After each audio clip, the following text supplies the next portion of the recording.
Hello বন্ধুরা, সবাই কেমন আছো? আশা করছি সবাই খুব ভালো আছো। তো হঠাৎ প্ল্যানিং শুরু হয়েছিল আমাদের, আর তারপরেই বেরিয়ে পড়েছিলাম আমরা এই তারাপীঠ যাওয়ার উদ্দেশ্যে। তো যখন ট্রেনে করে যাচ্ছিলাম, চারিদিকটা প্রকৃতির এত সবুজে ঘেরা ছিল, ভীষণ ভালো লাগছিল।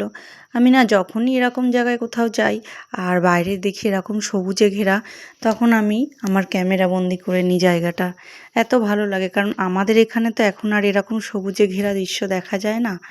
তো যাই হোক, আমি আর মা গেটের সামনে দাঁড়িয়ে কথা বলছিলাম, আর এই ভিডিওটা তখনই করে নিলাম। গল্প করছিলাম আর ভিডিও করছিলাম। এবং তারাপীঠ যাব আর ট্রেনে কোনো বাউল দড়ি উঠবে না, এরকম তো হতে পারে না, না? তো যাই হোক, এরপরেই দেখতে পারবে সেই বাউল দড়ি উঠেছে। কত সুন্দর তার প্রেজেন্টেশন ছিল। এনাকেও একটু ক্যামেরাবন্দি করে নিলাম। ও কি অদ্ভুত দেখো, এরকম আস্তে আস্তে পা এগিয়ে এগিয়ে আসছে, খুবই সুন্দর ছিল।